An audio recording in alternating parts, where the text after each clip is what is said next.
Welcome in, everyone, to the Game or Die podcast. I am your host, Ryan Moore, and we've got a lot of stuff to cover. I have not had the chance to record the podcast over the last couple of months, and I've played quite a few games. Some of them, most of them, have actually been really, really small. And there was a few games on the previous podcast that I did not get a chance to talk about. So I want to do that today, kind of quickly cover a few of the games that I played over the last couple of months here and really dive into what has excited me in the last part of the year before we get to the Game of the Year podcast at the very end in just about 2 weeks. We're 2 weeks away from 2026, and man, the time has flown by. I was actually talking to one of my friends at church yesterday about this, where it just feels like this year, out of all the years that I've been alive for 40 years now, this year felt like it honestly just went more than any other year. Like, it started in January. January feels maybe about 3 months ago. That's how weird it feels. It feels like January was just a couple months ago, and it wasn't. It was 12 months ago. So it is kind of crazy. But anyways, normally what I do for Game of the Year is I recap the entire year of what I've been playing. I go through all the games that I completed and kind of discuss them fairly briefly, and then we get into the top 10 games of the year for me, my personal top 10, which I usually try to keep at just 2020 whatever or the year's releases. So I don't do a lot of old retro playthroughs. I don't count those as my top 10 for the year. I have a separate category for those, and we do some categories and stuff like that. And I've been working behind the scenes over the last couple of months since I have not done the streams as much as I've wanted to. There's been a lot of stuff going on, and I just have not had the time. So let's kind of dive into it. Number one, life has been very, very crazy for the last couple of months for me because our family had a whole lot of just crazy stuff going on. My wife was out of the country for a couple weeks, that she got a brand new dog from Italy. She went to Italy to get a dog. His name is Bravo, and he's an awesome dog. He's kind of like my dog now, which is great. He's a super sweetheart dog, very soft and just gentle, and a little bit lower energy than our other dogs, which is really nice. And the reason why our other dogs have so much energy is because our dog BB was pregnant and she gave birth to 8 baby puppies. So not only did we have our 5 dogs that we normally do, but we also have 8 other dogs, which is just crazy. So it's been a whole slew of just craziness in our house with so many dogs, plus our 5 cats, plus our ducks, plus our rats, plus our tortoise, plus our fish, and our chickens. It has just been crazy. So I have not been able to play as much games. I have not been able to stream as much. And now the weather has finally turned from blistering summer weather to instant freezing cold winter weather. For the last couple of years here in Tennessee, we've experienced very weird seasons. When we first moved here, it was perfect and beautiful for a couple years. And then last year and this year, it has just been 2 seasons. Summer, super hot, super muggy, super humid, and then blistering, freezing cold winter weather, going down into the teens and sub-zero temperatures in some nights. And unfortunately, with the studio that I'm in, it's just been a nightmare to try and stream, figure out how to work in this space that is not a proper functional living space. It is a barn that I have converted into a studio that is not really insulated properly or even fully. and there's no heating. And so I've got different heaters that I try to hook up to make it warm. And I'm kind of freezing cold right now. It is a nice brisk 21 degrees outside, and in the studio, it's probably about 50. So it's pretty cold in here. But anyways, enough of me kind of spilling my guts with life stuff. Let's talk about some video games, because I have been playing a lot of video games outside of my normal streaming habits. I normally just play video games on stream, but since I haven't had the chance to do that the last couple of months, I haven't been playing a lot of games. September and October were really rough for me because I really didn't play a whole lot. But in October, I started kind of getting back into some video games, and I talked about those on the previous podcast: Mega Bonk, Little Nightmares, Ball X Pit. And then kind of near the end of the month, Double Fine came out with a game called Keeper. And Double Fine is one of my favorite developers of all time. They developed my favorite game of all time, Psychonauts.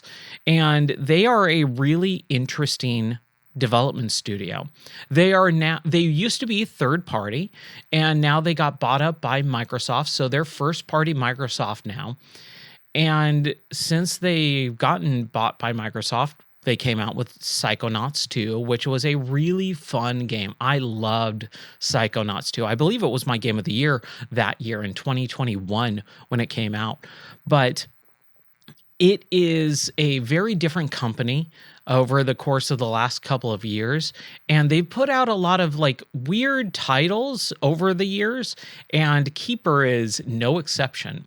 Keeper is about you playing as a lighthouse, and it has a very interesting art style to it. It's very vibrant, very colorful, but also has a weird claymation-y style to it. And it's very creepy in its art style too. So you can think about like Tim Burton if it was a little bit more colorful. And that might evoke something like the Tim Burton Alice in Wonderland, which it's not unlike exactly. Now, those movies were definitely not what I wanted out of a Tim Burton Alice in Wonderland movie, but they do have a certain art style that does stick with you. Keeper is kind of the same way.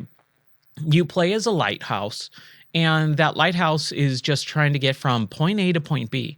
And there's not really any rhyme or reason to your path. And that's kind of what really stuck with me when I was playing, and I really had a hard time getting into the game.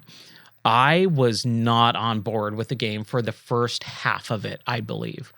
Luckily, it's a short game. It took me about 4 hours to complete. So the first 2 hours or 1.5 hours, I really wasn't feeling it. I kind of was going through the motions going, okay, when does this get good? When does this get good? And one of the reasons why is because it's a silent game. You are a sentient object. You are a lighthouse that moves around with its weird, creepy spider arachnid legs.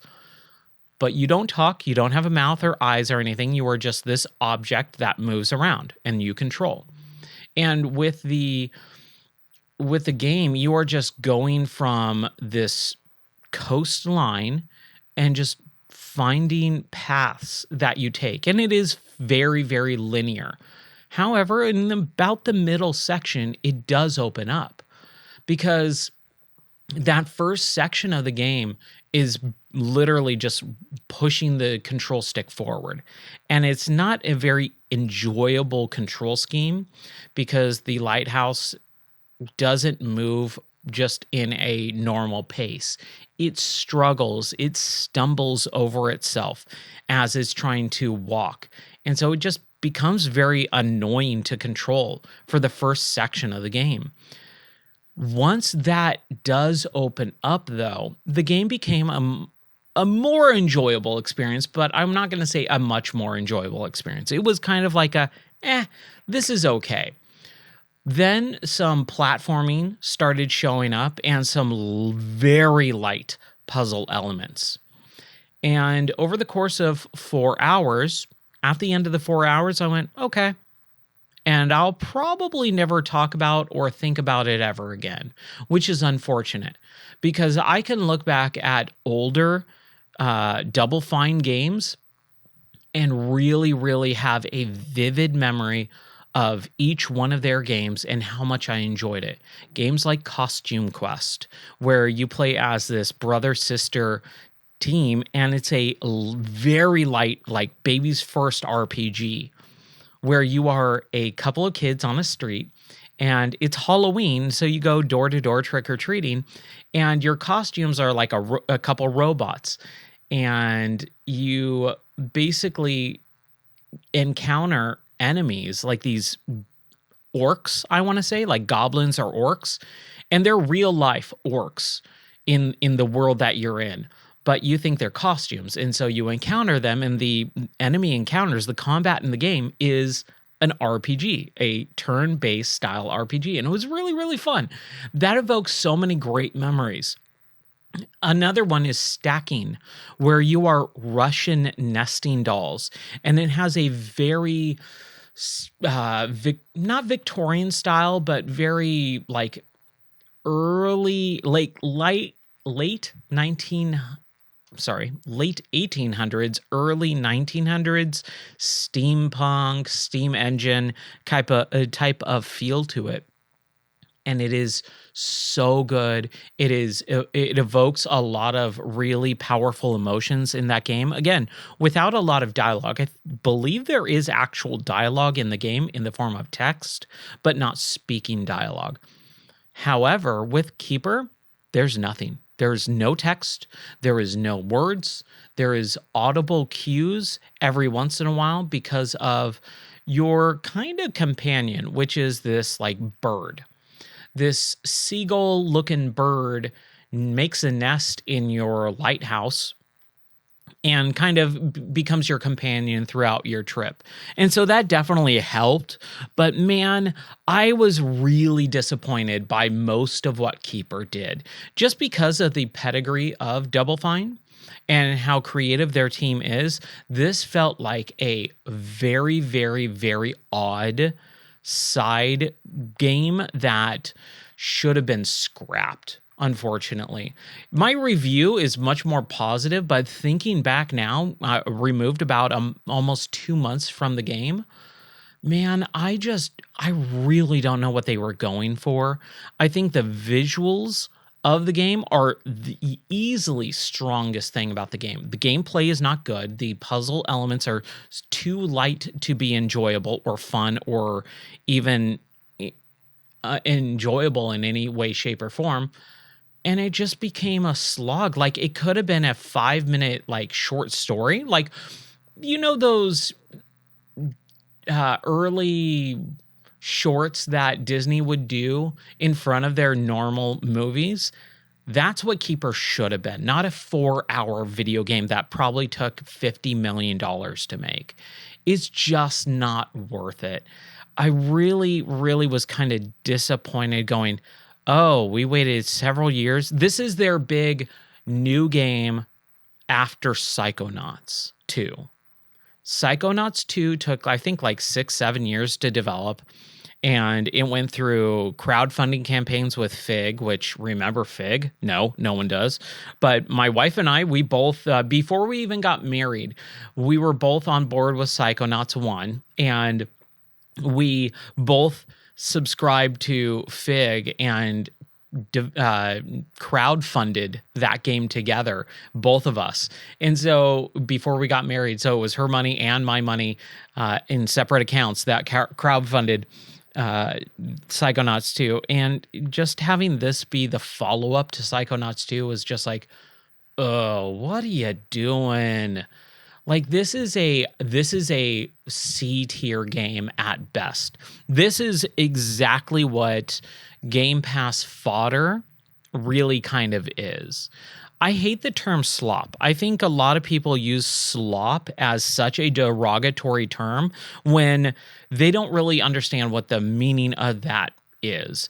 And it's usually right now, it's the buzzword for AI. You hear AI slop, and it's like, dude, You couldn't do this in a billion years. Don't call this slop when the best people in all of Hollywood couldn't recreate this in 5 years with $100 million. Like, shut up. So I don't call games like Keeper Game Pass slop, because that's not what this is. This is clearly a vision from someone. They wanted to make this type of game. I just don't think it's that good of an idea. I think this is a art piece. This is a student art film, the equivalent of that for video games, where this is should have been a very small budget, a 2-hour experience at best. And this should have been developed underneath whatever big major game that they were making on past Psychonauts 2. Psychonauts 2, then this seems like the developer's first game trying to make something, and then they make Psychonauts 2, and then, they hit it big and start doing bigger development.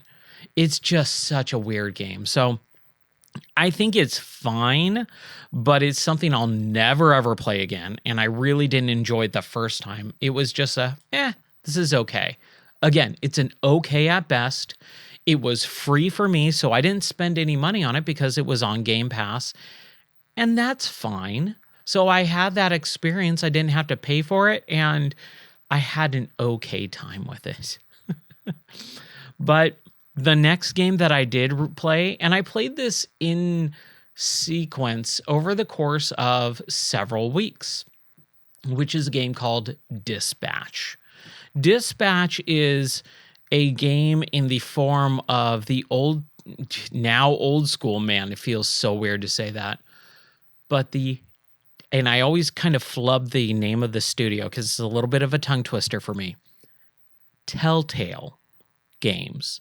Telltale was a development studio back in the 2010s that created games like The Walking Dead and A Wolf Among Us. And then they exploded from those two, and they put out like 5 games a year in the same style, with Batman, The Enemy Within, Tales from the Borderlands, Game of Thrones for some weird reason. And unfortunately, they took on so many of these properties and applied the same exact formula to it. The company actually imploded. Back in 2019, I believe it was, the company went bankrupt and it fired everyone without pay. And man, it was just like this huge gaming industry news for several weeks where everyone was just like, oh my gosh, they were on the top. They got so many IPs, like a Game of Thrones. Like, again, remember back in the late 2010s when Game of Thrones was still on and people were still into that series? That was the biggest TV show in the world. It was on the same level, maybe even bigger, I'm not really sure, of Breaking Bad, which was the must-see TV, right? In Game of Thrones, they made this Telltale game that was all their games were like this, where it was episodic, where you would get a chunk of the game released every month or two, depending on the development cycle. And it was a 2-hour chunk of the game that played out like a TV show, where most of the game is cutscenes.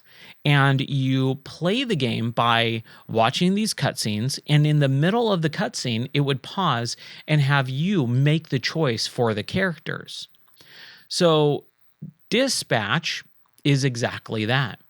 You play as, and you watch this story unfold of a character named Robbie Robertson, who is a superhero, and he is, I can't remember, it's not Mega Man, but it's very similar to Mega Man. The only reason why that's stuck in my head and I can't remember the real name is because we one of our puppies that our dog gave birth to, we named him Mega Man. So Mega Man has been in my mind and ingrained into my brain for the last several months. So I apologize. I can't remember the superhero name of Robbie Robertson, but you play as Robbie, and he's a superhero. In the very beginning of the game, you go through this action fight cutscene, and you make a couple decisions along the way. And in the very beginning, like title card, beginning of the title card, your character gets defeated, and you basically go on the news and say, look, I am this superhero, and you all know me, and I was defeated, and I'm calling it quits. I have no money to repair my mecha suit. Mecha Man, I believe, is the name of the character. So I'm Mecha Man, and you all know me, and I got defeated. My suit blew up. My mech suit blew up, and I don't have the money to repair it. So you're kind of down on your luck as Robbie Robertson, and you basically come across this one other superhero character named Blonde Blazer, this kind of like Wonder Woman type of character. And she finds you and in a bar and takes you on this kind of like nighttime, not romance, but just kind of like like, hey, let's hang out, let's cheer you up. And you get to talking, and she says, by the way, I'm kind of here to recruit you. And you're like, what? Recruit? What do you mean? Well, I work for a agency that dispatches superheroes for our city, Los Angeles. And that's kind of what the whole game is going for. Why it's called Dispatch is because you actually play as Robbie Robertson, who is no longer Mecha Man, and gets put into a superhero agency dispatch office. And so it's an office simulator in a way that you're watching play out, and you make all these choices during the cutscenes for various things. And I don't want to give away too much because the game is incredible. It is such a fun game. It is so enjoyable. And it's really not unique, but the way that they present it is very down to earth, and it's not superhero fatigue like I've had for the last decade, since all of the superhero stuff has been so big in all of media. We're all tired of Marvel movies. We're all tired of superhero shows and TV and all this stuff. And along comes this game that brings that superhero level down to earth a little bit more, because you are playing a normal human being like a Batman. But you had a mech suit that allowed you to be a superhero. But then there's also real superheroes that fly and are aliens and all this stuff. But that's not what the game is really about. What it is about is making these choices on a day-to-day level to not only have romances, so you can strike up a romance with Blonde Blazer or one of the other characters in the game called Invisigal. She actually has a different name because the team that you dispatch, you're a part of, and you're kind of like the leader of in the office role, is a group of what were villains, but they are trying to be better. They're trying to become part of society, and you are kind of giving them a secondary chance. And so you're dispatching them to like very low priority crimes in the area so that they can, turn a new leaf. It's really interesting. There's a lot of heartfelt stuff about this game, and that's why it works. That's why the gameplay that you actually do take a part of, besides making the choices for the cutscene to go one way or the other. Do you want to kiss Invisigal, or do you want to kiss, Blonde Blazer? Like, those are some of the choices, but those aren't the meat and potatoes of it. What the meat and potatoes of the game is the dispatch mini game where you sit at your desk and you have a screen, and it's a map of the town that you're dispatching the superheroes to. And all of these people have you in their ear. You have an earpiece, you can communicate to them through a microphone, and you say, okay, in Visigal, there is a robbery in progress over here at the donut store. Go take a look at it. And so you dispatch them to that crime. Oh, Sonar, which is kind of like this man that is also a bat. It's a man bat. And oh, there's a siren going off. Destroy that siren. Stuff like that, right? And you're telling these super hero people, I guess, because again, they were villains, but they're trying to turn over a new leaf. You're dispatching them to crimes, and you have to make decisions of who's going to go where because of their powers. And then sometimes they'll get caught up, and you'll have to give them advice on how to tackle and solve the crime in a certain way. There's also a little bit of a hacking minigame as well, but it's not great. It's pretty easy, but it does add an extra layer because a lot of people will look at this game and go, oh, it's just a cutscene, and it's just a movie, and you're just making a few choices along the way. That is a large part of the game, but it's not the full game. And the dispatching minigame can take quite a while. It can take half an hour to 45 minutes in some cases, depending on how good you are and how much you really want to track down the best path, the most efficient path to give the correct character, the correct job, and the correct upgrades and all this stuff. So, there is a lot of extra little things. And man, I just had a blast with this game. It is made by some of the original developers from the Telltale games, A Wolf Among Us in particular, which I don't know if I've really talked about it on the podcast or not, because A Wolf Among Us came out in 2013, 2014. And I didn't start this podcast. I've done a few other podcasts over the years, but I didn't start the Game or Die podcast until 2019. So A Wolf Among Us has been far in the rearview mirror of my mind. But A Wolf Among Us is really interesting. I'll just talk about this briefly. But A Wolf Among Us started out as a comic series, like comic books. And it is a modernization of fairy tales where you have Bigby, who is the big bad wolf of the Three Little Pigs fame. But he's a human who can turn into a wolf. And he is a detective in that game. Snow White is also kind of a reporter, I believe. I haven't played it since 2014, so you're going to have to give me a little bit of leeway. It's been 11 years since I played this game. But Snow White is like a reporter, and she goes to the big bad wolf to say, hey, there's been this crime, please find it.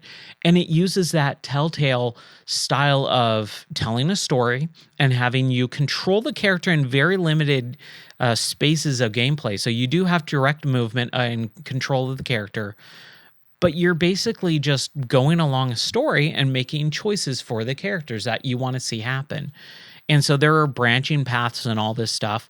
And it was divvied up in an episodic format. So month number 1, they released episode 1, and that was about a 2-hour episode. You played through it for 2 hours, and then you'd wait a month or 2, and then episode 2 would come out. Episode 2 would be another 2-hour long part of the game, and you continue the story. And it would go all the way until I think episode 5 or 6 maybe, and then you would finish the story. Now, at the end of A Wolf Among Us, which is on the Fables series, and again, you have the tortoise and the hare, a lot of stories from our childhood with a mixed up version of the characters that are in real modern day, human interactive setting. So at the end of A Wolf Among Us, they leave it on a cliffhanger and say, oh yeah, wait until season 2.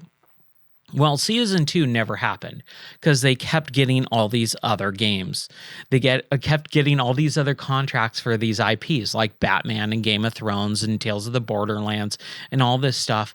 And it was just so frustrating for me because Yes, I loved the Walking Dead game. And they made a couple extra games. They made a Walking Dead 1, Walking Dead Season 2, Walking Dead Season 3, and I think that kind of finally capped it. But they said Season 2 of A Wolf Among Us is going to come out next year. And it just never happened because they kept getting all these other properties and projects, and they prioritized those projects over A Wolf Among Us. So I was sitting here going, okay, can you please get back to the thing that you originally started and then you just scrapped and said, we'll get to it at some point, but these are more important. And it was a bummer because all those other properties, all those other games that came out and eventually led to the implosion of that studio were nowhere near as enjoyable or interesting. I didn't play like 90% of those games. They came out with like 17 games in like 8 years because they just continually kept putting out all these games. So I was really frustrated. These developers, I believe it's called Ad Hoc Studios, in conjunction with Critical Role, I believe is the company, and they're a bunch of like YouTubers and a couple other actors and stuff like that. But these two companies came together and made Dispatch. And it's really interesting because this is the big like talking point of the game that I haven't even brought up yet. Dispatch's main character, Robbie Robertson, or Mecha Man that you play as, is voiced by Aaron Paul of Breaking Bad fame. Yeah. What is his name in the Breaking Bad series? Jesse Pinkerman. Yeah, Jesse, the voice of Jesse, is the main character in the game, and it's all really well done voice acting. It works really well. I've always loved Aaron Paul in BoJack Horseman. He plays Todd, and Todd is just such a funny, unique character. He's a really good foil for BoJack, but he's got his voice acting credit down, man. He's so good in it. So you get to play this game over the course of several weeks. So instead of the episodic release of every couple of months, over the span of, I'd say, half a year, we would get one full game. It was every week. And it was 2 episodes. 2 episodes a week, which are about an hour and a half, roughly, per episode. You would get 2 a week for several weeks. And I think it was up until episode 8. So what is that? 4 weeks, so a month. So episodes 1 and 2 on the first week. You'd wait a week, and on Wednesday of the next week, you get episodes 2 and 3. Then the next week on Wednesday, you would get episodes 4 and 1 and 2, 1 and 2, 3 and 4, 5 and 6. Then the next week, 7 and 8. And it was just so fun to be able to have this weekly thing that we would look forward to. And yes, that is an interesting way to do it because episodic games, I think, work very well for certain things. Like the Hitman game was like that, where you would get one level per couple of months. So you would get Sapienza, and then, the Colorado and all this other stuff. Hitman's a whole nother thing, man. We got to talk about that at some point. But I really dug Dispatch. It was something that I was not aware of at all. It came out, and that night I went, you know what? This sounds kind of, everyone's talking about this game. It's a brand new game. Let me take a look at what this is. Because I went in completely blind. And I went, oh, this is a Telltale game. Okay, I'm familiar with these games. I know what these games are. I haven't played a game like this in a while. And man, it just ate me up. The story beats, the music needle drops, the emotional storytelling, the way that they make you care about the characters that are kind of not really something you would think about. It all just worked really, really, really well. So I loved it. I had a fantastic time with it. They finished up this season, and you come to an end of the story, and man, it's such a good game. It's definitely going to be something I'll talk about in a couple weeks here. And it's a bummer too, because, oh my gosh, they already announced oh, we didn't think this game was going to be really popular, because it kind of took the internet by storm for a couple weeks. Like, just the gaming industry just blew up over this game.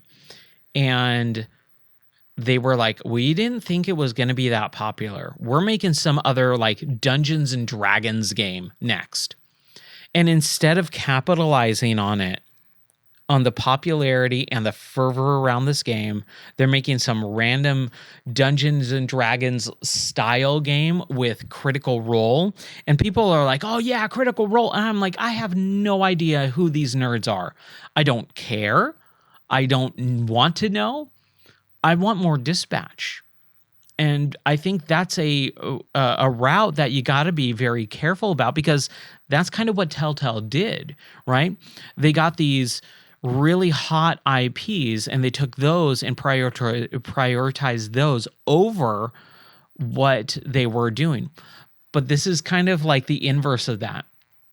Dispatch is a really unique property. It's very good. And instead of continuing on with something really good, they're going back to the sandbox and creating something completely from scratch that is not already like cemented. Oh, this is really good. You did a good job. You have good voice actors. Everything about this is almost lightning in a bottle.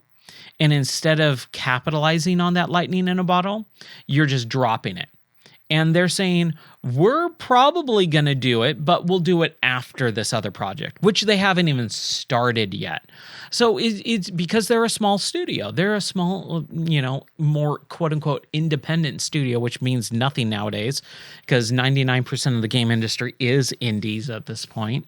Like, there's only like a handful of major publishers and they put out one game every 7 years. So it is a really interesting time in video games, and Dispatch, man, I cannot talk enough good things about it. It is so good.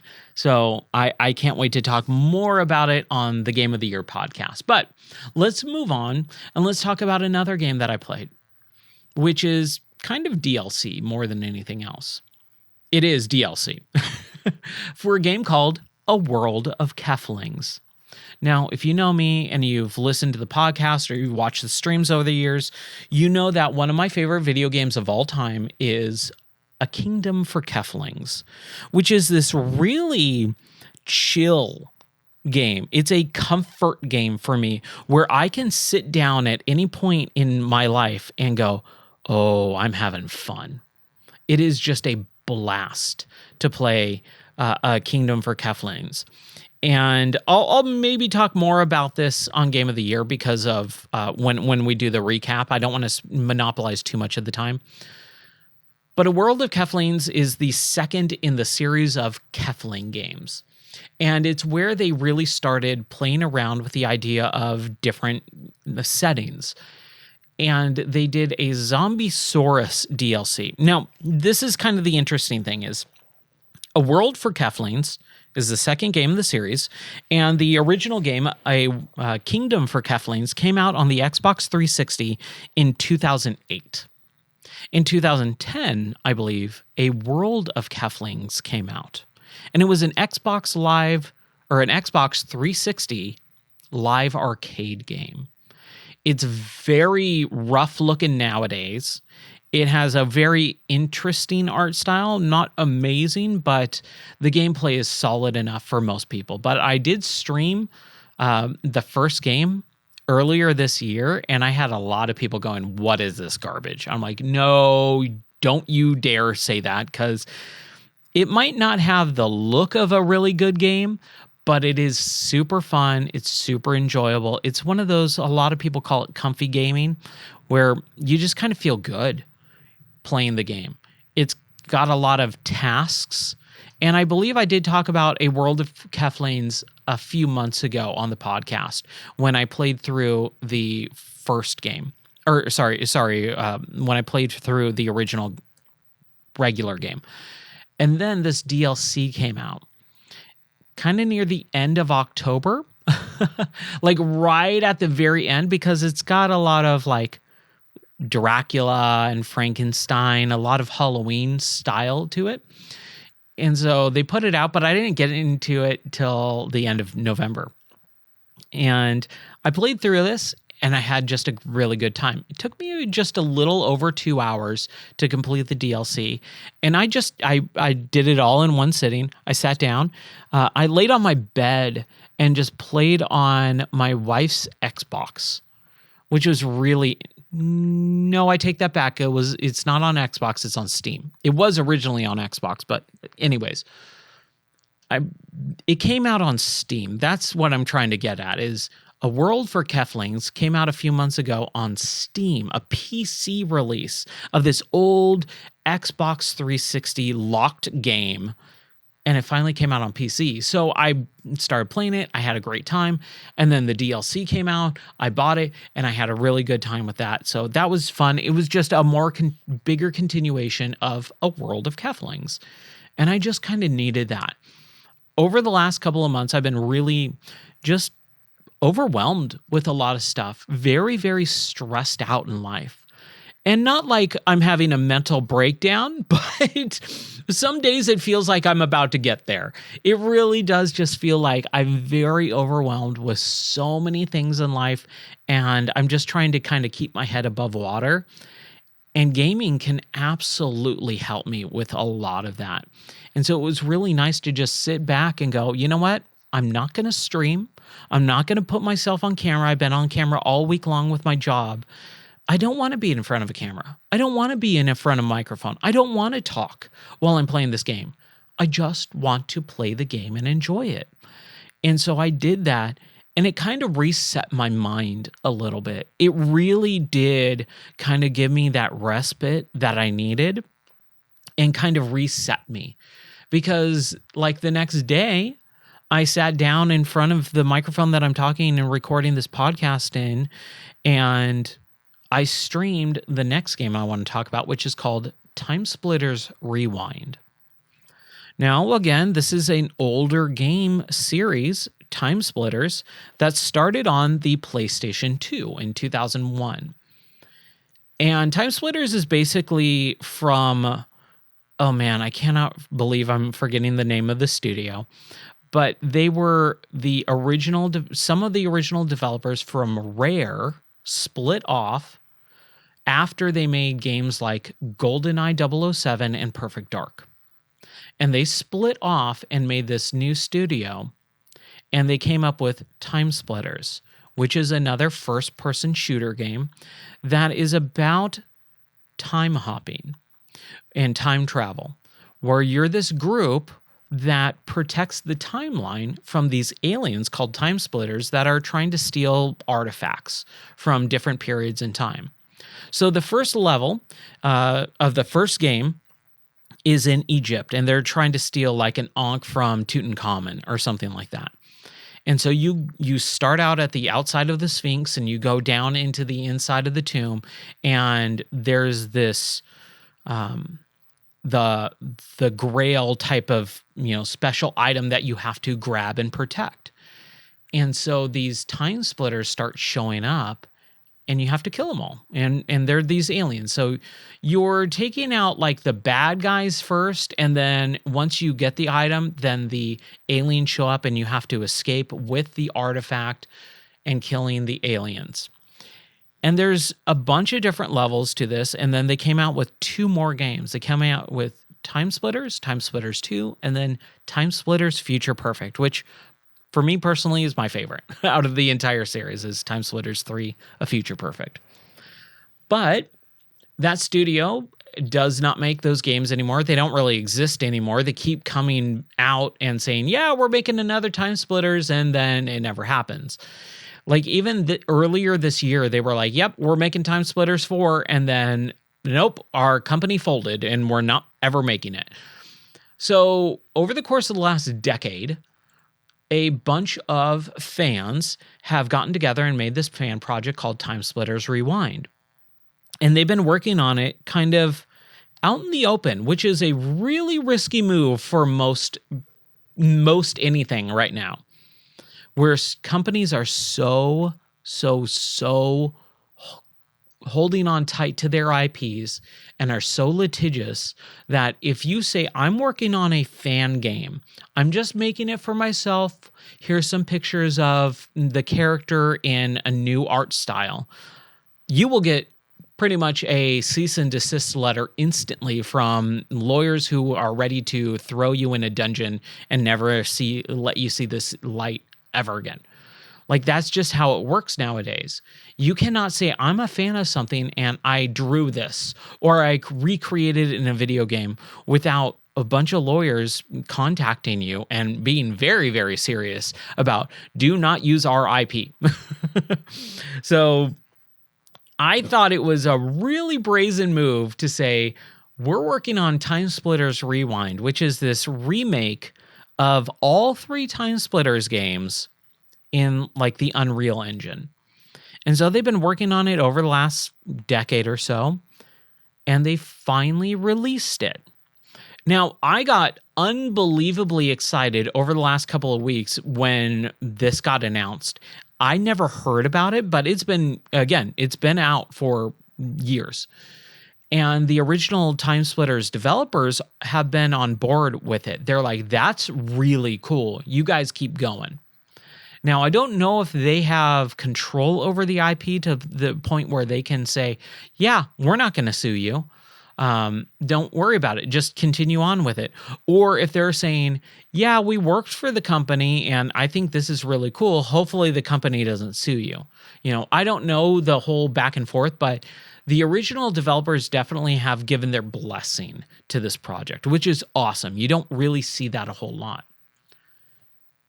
So, like a few weeks before this actually got released, they said, yeah, we're putting out a trailer. We're putting out, the information.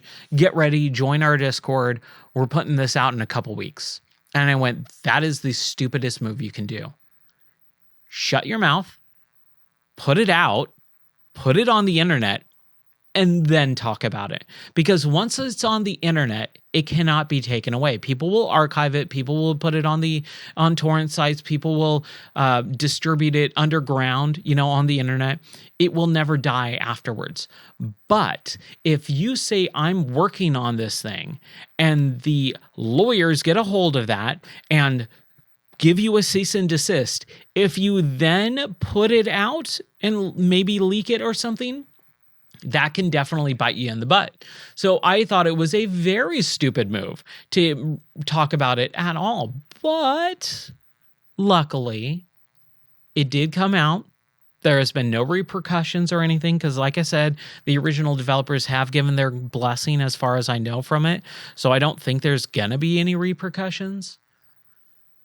But the one real big bummer thing is, I was told this game was going to be a remake of all 3 Time Splitters games. Time Splitters 1, Time Splitters 2, and Time Splitters Future Perfect, which, like I said, is my favorite. And when it came out, I downloaded it immediately, started playing it. I streamed the whole thing. And unfortunately, it is just the first game. Now, the game also originally did and was a big part. It had multiplayer, like a death match, because that was big back in the day. A lot of, again, Perfect Dark and GoldenEye death matches were so fun, and Time Splitters was from those people, so they put that in this game too. And you get to play as like a monkey. That's like one of the big characters that everyone remembers is the monkey running around and shooting people. So the first game is in there. But as far as I know, they haven't done or started the second or third game. And it's taken 10 years for this project to even come out. Now, I'm sure a lot of that has been learning how to do game development and learning how to implement everything and navigate the waters of all this stuff. But hearing, the project's 1/3 done, and it's taken 10 years to get this 1/3 done, how long do we have to wait for parts 2 and 3 to come out? And it could be another decade, which I don't want to wait. or it might be a few years, which is probably the biggest. I'm going to say it's probably going to be about 5 to 7 years before we get Time Splitters Rewind as a full, complete, finished product of a remake of Time Splitters 1, 2, and 3. That's just the way I perceive it. Now, could it be a lot less? Yeah. Dude, I would be thrilled to see this finished up in about a year and a half, 2 years from now. I just don't think that's going to reliably happen. So I had a really, really, really fun time with it. However, it's a lot of, it's just a bummer. It is a bummer that it's going to take several years, most likely, for this project to finish up. But I did have a really good time on it. I played like maybe a round or two of the deathmatch just with CPU component people. But I would like to do a stream of Multiplayer Madness while we all play it. I think that would be really, really fun because Multiplayer Madness was just a blast when we were doing it earlier this year with Minecraft in VR and the server. I literally loaded up the server for the first time in 3 months. And man, it felt so fun to just jump back into the Minecraft server for just a moment, to walk around and go, yeah, this looks rad. This is cool. I really like what we did. I had a really fun time on those streams. But like I said, just life right now is just something different. I'm in a very busy season of my life, and that season will change. I don't know when, I don't know how, but I'm making the assumption that it's not going to be a forever thing. So I'll come back to streaming. I'll come back to the stuff in a little bit here. But right now, everything's just kind of put on pause and hiatus while I try to figure some extra stuff out and just honestly just deal with other life stuff, which is kind of a bummer, but it's also really good too, because I'm having a blast with our dogs. I'm really learning to love our puppies and learn their personalities and all that stuff. It is really fun. Another game that I played, and I'll kind of keep this brief so I can finish up the podcast, but there's this game called Cleared Hot that came out, and it's made by a single developer. As far as I know, it's a single developer, and he made this very, very interesting game. Again, a game that we don't get a whole lot of, which is an helicopter attack game in the vein of Jungle Strike and Desert Strike.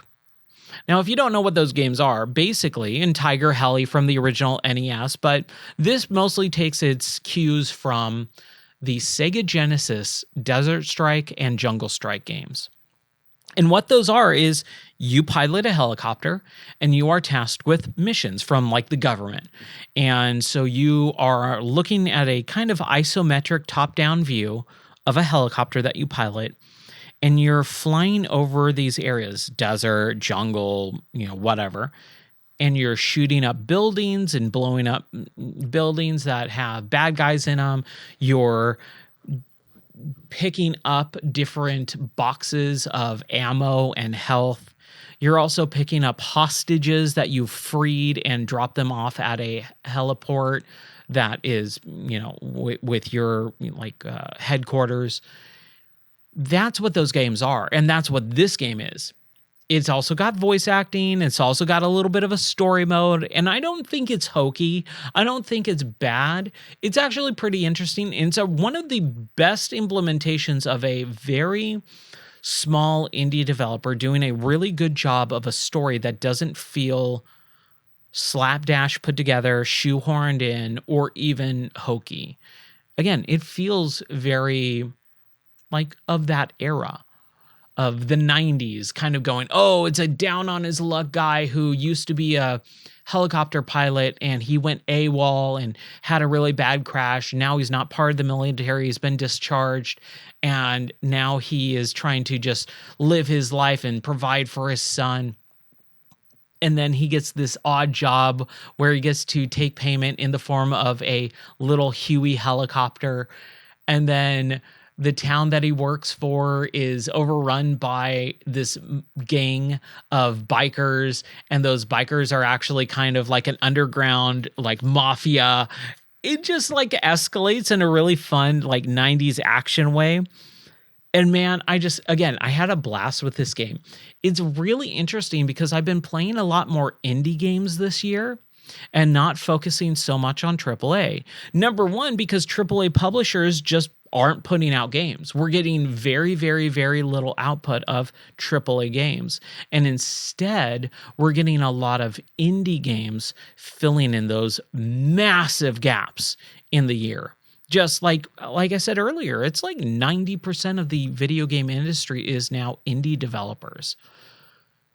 And one of the pitfalls of that, one of the caveats, one of the bad things is that a lot of indie developers are just making the games that we loved back in the 80s and 90s and early 2000s, but they're not making their own version of it. They're just copy and pasting everything about what they loved from that game and then putting their own character and name on it. And I've talked about it before, like with one of the titles, which is called Simon Quest, the Curse of Transylvania, which is basically Castlevania 2, Simon's Quest. And instead of Simon's quest, his actual quest going on in Castlevania 2, the game is called Simon and his last name is Quest. Like, it's just a stupid, dumb, like, title. But on top of that, they're literally just creating Simon's Quest. They're recreating Castlevania 2 without any like polish or anything else.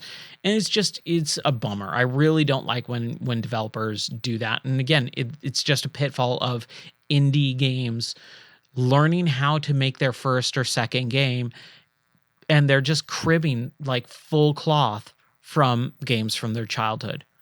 I already had those games. I've already played better versions of what they're putting out. So why would I play their bad, worse version, right?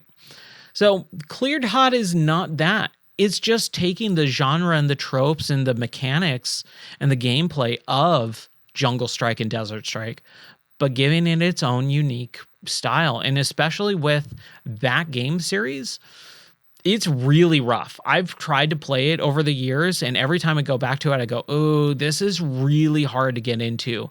The controls don't feel good.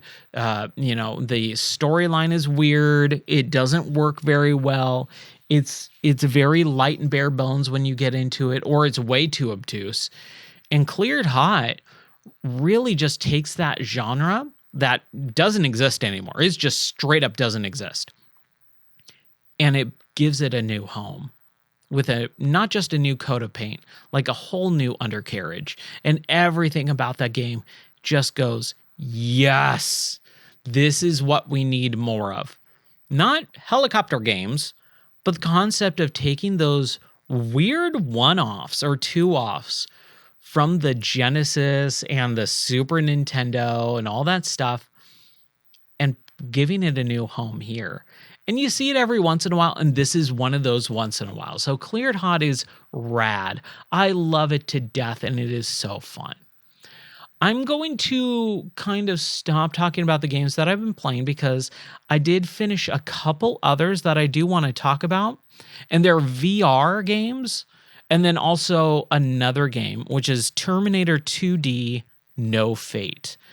But I think I'm going to wait on that. I did finish it, but it was yesterday. So it's still, or 2 days ago. It's still fresh in my mind. And I do want to talk about it more, but I think I want to save that for the Game of the Year podcast in a couple weeks, because it'll be a little bit further. In my mind, I'll maybe have softened on it just a tad bit. And then the VR games, there's 3 in the series, and they're fairly short. And I'm in the middle of the third one. And I want to play that tonight, kind of maybe in an hour or two, and see if I can finish it up and then write my review. And by the way, check out the website, because the website definitely has those reviews. I reviewed Keeper I reviewed Cleared Hot and I reviewed Terminator 2D No Fate on the website right now that you can check out at gameordie.net. And man, it's really fun getting back into video games. It's really fun getting back into writing because I feel like it's weird. Like at the beginning of the year, or at the beginning of the podcast, I said this year has just gone by so fast. It feels like January was just a few months ago. But at the same time, it feels like I haven't played video games in like a year. And it's only been like a month where I kind of just dropped out because I was so busy with so much life stuff. So it's really weird how life works. Sometimes you feel like you've been away from your hobby forever. And sometimes it feels like time has just moved by so fast, it's instantaneous like a blink of the eye. So I think I'm going to call it here for tonight's episode and end this podcast because there's just been so much stuff that I wanted to talk about and I just haven't for the last couple of months. And I'm really excited to get to the Game of the Year podcast and recap everything that I played over the course of this year. I also do have to kind of go back and see the stuff that I didn't finish and didn't complete and maybe go back and play those as well. So that's going to do it for me. I hope everyone had a good time listening. Take care, God bless, and I'll see you on the next episode of the podcast. Until then, bye.